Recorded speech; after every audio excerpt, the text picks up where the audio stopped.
Hi hello welcome back to మన channel. ఈరోజు మన వీడియో వచ్చేసి బిఎంఐ అంటే ఏంటి, క్యాలరీ డెఫిసిట్ అంటే ఏంటి, ఫుడ్ని ఎలా కంట్రోల్ చేయాలి, క్రేవింగ్స్ని ఎలా కంట్రోల్ చేసుకోవాలి, ఇవన్నిటి గురించి అయితే మాట్లాడదాం అనుకోండా. So go grab your coffee, sit on a comfortable position, let's get into the video.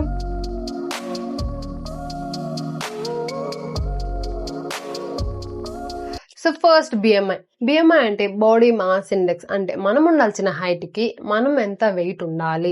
మీరు కానీ ఎస్పెషల్లీ ఓవర్ వెయిట్ కానీ ఒబేస్ లో కానీ ఉంటే మీకు హార్ట్ రిస్క్ రావడం కానీ, టైప్ 2 డయాబెటీస్ లేదా బ్లడ్ ప్రెషర్ పెరగడం కానీ, ఏదైనా క్యాన్సర్ రావడానికి మెయిన్ రీజన్ అయిపోతుంది మీరు కానీ వెయిట్ ఎక్కువ ఉంటే. అండ్ స్పెషల్లీ మీకు బ్యాక్ పెయిన్ వచ్చింది, అందులో మీకు బెల్లీ ఫ్యాట్ ఉంది అంటే దానికి మెయిన్ రీజన్ మీ బెల్లీ ఫ్యాట్ వల్లే, మీరు వెయిట్ ఎక్కువ ఉండడం వల్లే. సో మీకు బ్యాక్ పెయిన్ తగ్గించుకోవాలంటే మనం ఆ ఎక్స్రే అని, ఆ మందులని, అది ఇది ట్రై చేస్తాం. సో మీరు తగ్గి చూడండి, మీకు half of the back pain అనేది తగ్గిపోతుంది. సో ఇప్పుడు మనం క్యాలరీ డెఫిసిట్ లో మెయింటైన్ చేస్తున్నాం, వెయిట్ తగ్గాలి కాబట్టి. ఇక్కడ వచ్చే మెయిన్ ప్రాబ్లం ఏమంటే బ్యాలెన్స్ ఫుడ్ తినలేకపోవడం అండ్ మన క్రేవింగ్స్ అనేది కంట్రోల్ చేయలేకపోవడం. ఎందుకంటే మనం బ్యాలెన్స్ ఫుడ్ తినలేకపోతే ఇంకొక మెయిన్ ప్రాబ్లం ఏమంటే హెయిర్ ఫాల్ అవడం. సో మీరు బ్యాలెన్స్ ఫుడ్ మెయింటైన్ చేస్తే మీకు హెయిర్ ఫాల్ అనేది కూడా రాకుండా ఉంటది. అండ్ ఇక్కడ మనం తినాల్సిన విధానం, ఫస్ట్ ఫైబర్ తినాలి, నెక్స్ట్ ప్రోటీన్ తినాలి, నెక్స్ట్ కార్బ్స్ తినాలి. అప్పుడే మనకి డైజెషన్ అనేది లేట్ అయ్యి క్రేవింగ్స్ అనేది కంట్రోల్ చేసుకోగలుగుతాం. లేదు మనం కార్బ్స్ మాత్రమే తిన్నా అంటే, నేను ఫస్ట్ 1 month లో తిన్నట్టుగానే ఇంత తినే అన్నం ఇంతే తింటే మన క్రేవింగ్స్ అనేది కంట్రోల్లో ఉండదు. అప్పుడు కూడా నేనేం క్రేవింగ్స్ ని కంట్రోల్ ఎంత పిచ్చిగా కంట్రోల్లో లేకపోతుందంటే, మా అన్నతో పోటీ పడి నేను తినేదాన్ని. మా అన్న 12 o'clock తింటే నేను కూడా 12 o'clock లో తినాల్సిందే, అంత క్రేవింగ్స్ అనేది ఉండేది నాకు. నేను ఫుడ్ బ్యాలెన్స్ గా తినలేదు అప్పుడు ఆ 1 month లో. నెక్స్ట్ మనం బ్యాలెన్స్ లో తింటేనే మనకి ఫుడ్ అనేది కంట్రోల్ అయింది. నేను ఇప్పుడు ఏ స్వీట్ తినాలన్నా కూడా నాకు మెయింటైన్ చేయగలుగుతాను. ఓకే, మనకి తినాలనిపించలేదు, సో మనం తింటలేదు.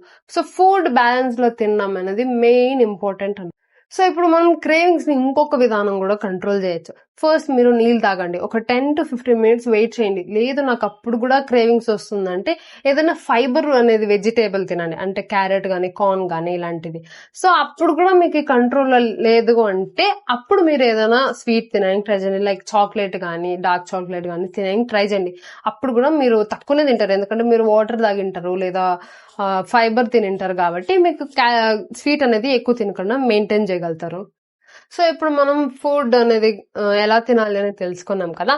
సో ఇక్కడ మనకేమంటే మనం పక్కన వేరే ఫుడ్ కి అయితే మారలేం. అంటే ఫస్ట్ మనం సలాడ్స్ తిన్నాము లేదా బ్రెడ్ ఆమ్లెట్ తిన్నాము, ఇలా అంతా కొత్తగా ట్రై చేయలేం. మీరు తినే ఫుడ్ నే కంట్రోల్లో తినండి చాలు. మనం ఫస్ట్ సడన్ లో చేంజ్ అయిపోతే మళ్ళీ అది జంబల్ అయిపోయి మనం ఫుడ్ కంట్రోల్ చేయలేం అనమాట. మీరు తినే ఫుడ్ మెయింటైన్ చేయండి, ఓకేనా. అండ్ మీరు కనీసం రోజుకు ఒక పూట, రోజు అమ్మ చేసిందే తినద్దండి, కనీసం ఒక పూట మీరు ఫుడ్ తో ఎక్స్పెరిమెంట్ చేయండి. అప్పుడు మీకు తెలుస్తుంది ఫుడ్ ని ఎలా మనం బ్యాలెన్స్ చేయగలుగుతాము, మనం ఏమేమి వేస్తున్నాం ఆ ఫుడ్ లో అని మీకు తెలిస్తే మీరు అప్పుడు ఫుడ్ అనేది కంట్రోల్ చేయగలుగుతారు, బ్యాలెన్స్ లో తినగలుగుతారు. సో మీరు తినే ఫుడ్ ని ఎంజాయ్ చేస్తూ తినాలి అండ్ మీ జర్నీ స్మూత్ గా ఉండాలి. స్ట్రిక్ట్ గా మీరు ఉంటే అది మీరు లాంగ్ టర్మ్ లో మెయింటైన్ చేయలేరు అనమాట. సో మీరు చేసే ఎక్స్పెరిమెంట్ వల్ల, బ్యాలెన్స్డ్ తినడం వల్ల మీకు అనేది ఆ ఫుడ్ లాంగ్ టర్మ్ చేయడం వల్ల మీకు వెయిట్ లాస్ అనేది రిజల్ట్ అనేది దొరుకుతుంది. లేదు మనకి తొందరగా రిజల్ట్ రావాలంటే అది చాలా కష్టం.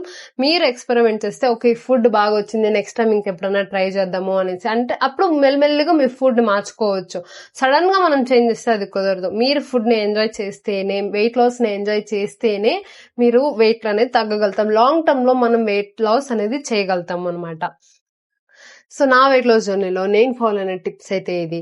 మీరు కూడా వెయిట్ లాస్ చేస్తుంటే మీరు ఎలా చేస్తున్నారో కమెంట్ చేయండి. ఏమైనా డౌట్స్ ఉంటే కూడా కమెంట్ చేయండి, నాకు తెలిసింటే తప్పకుండా చెప్తాను. అండ్ ఇంకా ఎన్నో ట్రిక్స్ ఉన్నాయి అండ్ హెయిర్ లాస్ నాకు కూడా అయ్యింది, ఎలా జరిగిందో అవన్నీ నెక్స్ట్ వీడియోలో అయితే చెప్తాను. మీకు కానీ ఈ వీడియో నచ్చినట్టయితే do like, share and subscribe. See you in the next. Bye bye.